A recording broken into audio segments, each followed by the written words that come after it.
Ya bala pandom yuk gumulung ing soto kura kambah kungke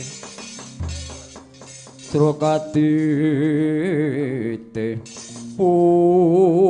bola dalah putuku ngger aduh kados pundi Sima Narada wangunipun anggen kula badhe nyuwun wangsulipun Kuntawijayandanu boten pikantuk karya namung kula pikantuk wujuding rangka menika kados pundi yang bekulun wong pusaka ing langkung landhep kewala boten saged nedhasi kayan puseripun anak kula tetuka lajeng menika namung wujuding rangka wis mengkene ya nggih wis ora perlu ndatak gedung kudu kodrating dewa jeneng kita wis ya mung entuk rangka wis terima-terima nggih ajan mung kuwi rangka niku kuwi kayu sing dinggo kayu Kestubamaya kayu Kestubajati kuwi kayu saka kayangan kuwi ampuh dayane ya nggih menapa mekaten ya dina iki kayu dina iki mah enggak mrepeki marang Kadang Musi Werkudara rangka iku nggo magas ya kuwi ari-ari tetuku mbok menawa mesti bakal entuk karya meneh ngaten monggo kula dhekaken Siwa Narada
surem kewangkara kingkin lur manguswa kang layu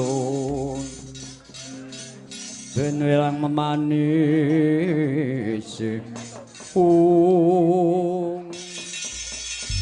wah iki wangune kakek Narada padha becik ya ngger iku wis tak tampa pengestuning bangulun tampano ya ngger ya tak gegem tangan loro dadi jimat kula ngaturaken pangabekti kula pekulun kula inggih ngaturaken pangabekti kula pekulun ya Kresna lan Puntadewa wis tak tampa kita ngaturake pangabekti marang jeneng ulun kula inggih ngaturaken pangabekti kula pekulun sarapaduka wonten ing negaring pringgon menika ya ngger arimbus tak tampa banget manari kujira ngaturake bekti marang jeneng ulun dina iki aja padha susah atimu ya ngger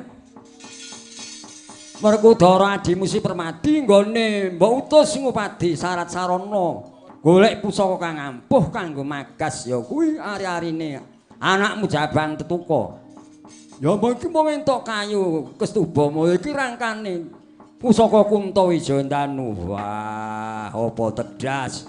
Wong gaman sing landhep padha melot padha guwang kabeh tedas. Gun makas bisrip anakku tetuko kowe mung rangka mung kayu kaya mengkono kok bisa mlintuk gawe. Lho aja nyepelake ya nggih nyambak kayu. Niki kayu sanga kadewatan ampuh daya pangaribane.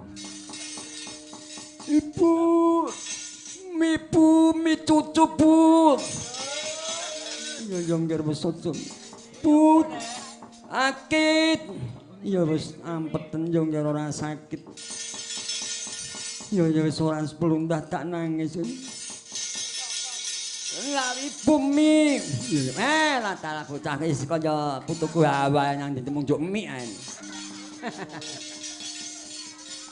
Nek sumelek ngene mantuk cucu murni mongko buke tugas kantoran ya piye meneh. Cucu ya Bud. Ya.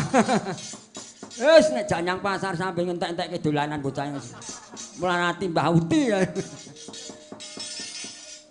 Bakong ngopen.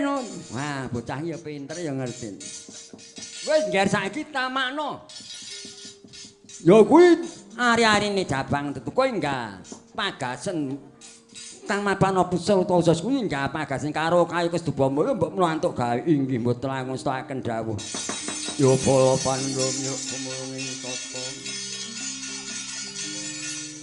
Tata kula kambahku.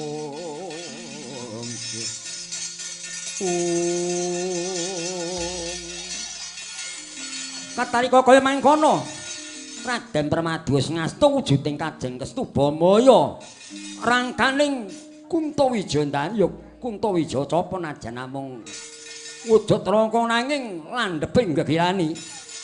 Ana ing kahanan sareng rangka Kesdubamaya nembe kaangkulaken wonten ari-ari sang Jabang tu padha sakula saged tugel ista wujuding rangka Kesdubamaya manjing dhateng pusere si Tetuko kagot benggal. Kaget Bu.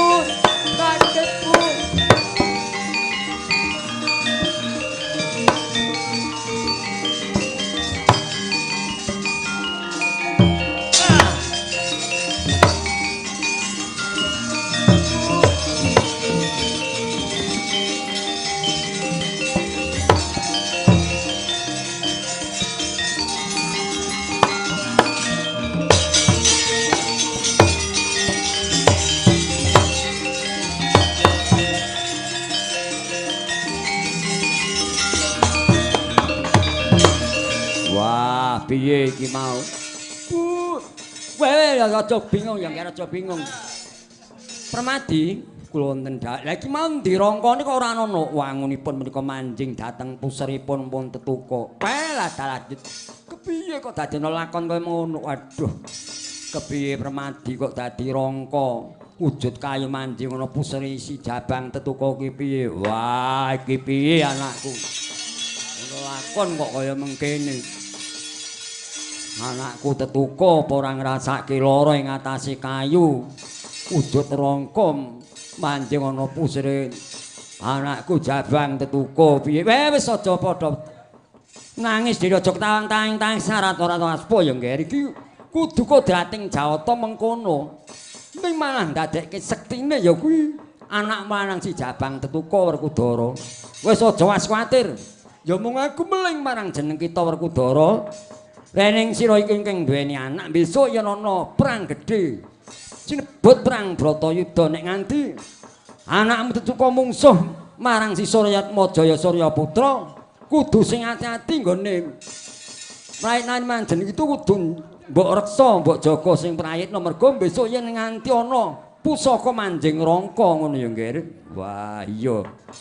Yo tak eling-elinge nek nganti ati pasuhan kan Suryaputra nek nganti ana pusaka manjing rangka malah mbebayani mbilayani. Ya wis aja asmang. Dina iki dawuh Adi Guru, anakmu Jabang Tetuko bakal sinaraya dadi jagoning dewa kinen nirnakake Narendra. Inggih Gusti Prabu kala pracalan Patih Sukipu. Wah, iki atase bayi cek lembut cek abang dadekke jagoning dewa kon mateni. Ratu ning buta apa bisa wis aja wasemelang. Wis yen ana apa-apa wis. Aja seneng besok putra malah dadi bocah kang sekti mandraguna kang gegirisi. Ya sak karepmu. Sing baku kudu praekno ngomong ae di anak. Ya dina iki tak bonyang kayangan Sulaya ya. Ayo ya. Ibu.